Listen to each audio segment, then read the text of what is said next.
I hate when my husband works late. Being at home, alone at night, hearing every little creak. It's uncomfortable. I thought I was just being paranoid. Then my girlfriend said she felt the same way when her husband travels. Until they had what she calls their Vivint talk.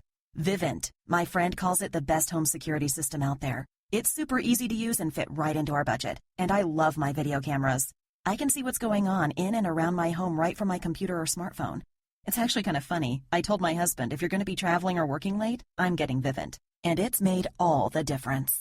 Call now. Not only is installation free, you'll get up to $1,500 worth of Vivint security cameras and equipment today at no charge. Seriously, $1,500. Just pay as little as $99 for activation. Call 877-776-3430.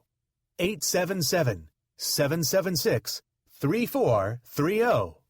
877-776-3430. Restrictions apply. 48 or 60-month agreement and minimum $49.99 per month required. Not available in Louisiana. See Vivint.com for license numbers. Blog Talk Radio.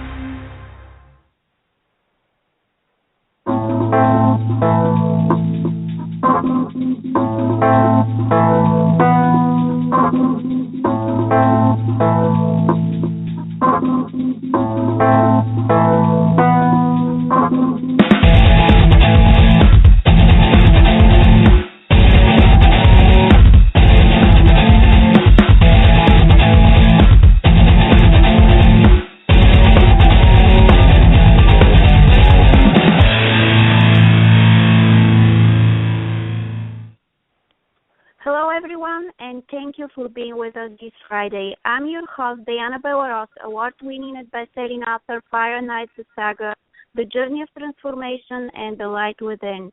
If you wish to speak to us today and have questions for the guest, the number to call is 1-347-324-3714. Today, we have author, speaker, Holland Haiis. We will talk about her book, Consciously Connecting. Holland Haiis is the author of Consciously Connecting, a simple process to reconnect in disconnected world, and incorporate these principles as she works with individuals and businesses, which will help them engage in a plan of action as they become awakened, get excited, and stay connected. Holland began her career by designing a program to engage the residents in nursing facilities. She then taught gifted and talented children in creative arts and seamlessly worked with children who were autistic. By interacting with both the very young and aging population, Holland was led to greater personal creativity and connection. So today she's with us, and if you have any questions, the number to call again is 1-347-324-3714. So hi, Holland Haiis. How are you today? I'm fine. Thank you for having me, Diana. You're welcome. It's my pleasure. Thank you for being on my show. And happy International Day of Happiness. Oh, thank you so much. I didn't know about that. Yes. So tell us about your book and about yourself. Well, let's see where to start. Well, I started my career in New York I started transitioning doctors out of hospitals into the private sector, and so I did a lot of consulting for many, many years doing that. And as we all know, healthcare is an ever-changing field, and reimbursement rates have been going down, and so the cost of business goes up, and so that really changed the landscape for me. And when Lehman Brothers and Bear Stearns went out of business, that really gave me a different opportunity, and I was sought out by primarily a lot of individuals who were looking for one-on-one coaching because they were ready to make a change in their life, and they weren't really sure how to go about doing it. Or they wanted to stay in the same profession, and again, they weren't really sure of the road to travel. There were a lot of unanswered questions in the city for a lot of people, and then a lot of businesses during that time restructured as well. So I started doing a lot more team leadership workshops and the individual one-on-one coaching, which is always really an exciting piece of what I do. Well, that's amazing. A lot of people are looking for help like this, especially now after the recession. It's really, really great to have somebody help you and rebuild the business you have, or if you wish to start new business. Yes, and for me, yeah. the book kind of came about in a way where the book started writing itself before I realized it was writing itself. So I had so many clients who started to talk about being so disconnected from their lives, and I started hearing, businesses felt that they weren't really on tap and able to tap into what it was that their consumer wanted. And again, we're in a marketplace where everything is changing so quickly, and a lot of that has to do with technology. And so many were stating disconnection from their lives, disconnection from their business. And so, look, part of this that we feel is due to the fact that we are so connected 24/7 to all of our devices and feel that we can't take a day off without carrying our phones with us and texting and emailing. But that's only a part of it.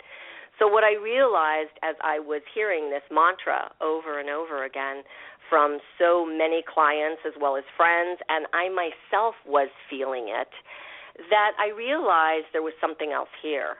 So I started to do some exercises and some simple processes for myself, and then took these to my clients and took these into team leadership workshops and started to see a shift, not only in myself but in others, and realized at that point that we're all really looking to consciously connect to something, and a lot of it is we've lost connections to friends, and we've lost connections to family members, and as much as we may Facebook, which is great for reconnecting with someone, it never serves the same purpose as sitting across a table and really having that person-to-person, one-on-one connection.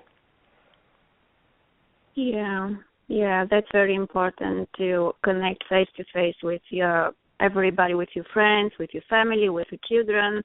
And that's what we discussed on my last show. Most of the time, everybody is holding a phone, doing something on the phone, and it's getting kind of awkward situation. And it's nice if we start to interact between each other more, and instead of using a phone, like meet for a cup of coffee and talk face to face. It just helps a lot. And so even if we pick up the phone, sorry. Yeah, I was exactly. saying, even if we can manage to pick up the phone, which very often we get we kind of fall into a rut of consistently texting and consistently emailing that we forget to pick up that phone, and we forget the joy of hearing that other person's voice, because so often you really get a sense of their emotions and if they're happy, and it's something completely different to hear joy in someone's voice and to experience the excitement of maybe a promotion or someone who has had something really great. Maybe they've run a marathon or whatever it is, whatever personal goals that people have. There's something about sharing that when you can hear a voice and you can share the enthusiasm and the joy, and you hear that, and how that resounds inside of you when you can share that, what I call live with someone, which can't really translate over a computer or a phone. Absolutely. It's completely different connection, completely different if you interact with somebody person to person. And what I see, a lot of people right now are very busy, extremely busy. They don't have 5 minutes to call their relative, or even it takes months before they're able to get to the phone and start asking how is the other person doing. And I think the problem is the balance. That people are kind of lost track how to balance their life. That's absolutely right, and that's part of what took me on the journey to write Consciously Connecting, and it is part of what I found disconnected within myself. And I think what we're learning as we see more and more studies released about how we don't sleep as well when we are looking at devices before we go to bed or having devices in the bedroom, and all of these new studies that are coming out, I think we're all realizing that this is disconnecting us on a very deep level, because I believe it's also interrupting our quiet time to really understand and bathe in solitude, which is where so many creative ideas can spring forth and have room to germinate and grow when you have spent time in silence, and also the fact that you are so much more rested, the fact that you become so much more creative. Not to say that technology doesn't have the aspects of creativity, but most of us are not using it in that way. Absolutely, yeah. We are just holding the device constantly when in bed, and people don't talk to each other, and it's kind of we're losing this connection between even spouses with your spouse if you have constantly these TVs, these phones, these computers, and people I can see stay behind the computers watching movie. Everybody's behind some electronic device, and I think it's just about time, as I said, as I mentioned before, to balance our life and kind of forget about all these devices and start interacting and start talking to each other and at least sharing how our day was. Well, and I agree with that, and I think, wasn't it just the other day, was it yesterday, was it a couple of days ago that the COO at Google has decided to resign because he feels he needs to tap into his family. He says he's made enough money. He needs to tap into more of his family life. His daughter doesn't really, know him, and she made a remark, I guess, to one of her school chums, something to the effect that she wasn't really even sure why her parents were together because they rarely talk, they rarely see each other. And so I think if someone who's in the technology field has figured this out, I think it really needs to land on the rest of us as to where in our life can we put the devices away, where are we willing to disconnect, so in turn we can enrich our lives by reconnecting to the areas that have been, what should we say, undernourished, so to speak. Mm-hmm. And I know for a lot of people that is creativity. I know that a lot of people talk to me about not knowing how to go after their goals or attain their goals or where to even begin with their goals. I know that free time, again, is very often spent on devices or watching a lot of reality television or things that, while I can understand they're interesting at the moment and they may be fun during that time, what they're not doing is connecting you to anything that is going to move your life forward or move you towards greater inner connection to yourself or another. Absolutely. And it's really important to have a goal, to do something which makes you happy, because it helps, I think, with the family, with interaction and how you feel about yourself. It's important also. Being happy create happy family, and everybody has something inside which they can use to make them happy, to have their own time and do things they love. It's not like they don't have to go to work. They can combine work and what they love to do together. And sometimes the things they love to do are a long time a way to provide for the family, and they can do amazing things with what they have to offer. Yes.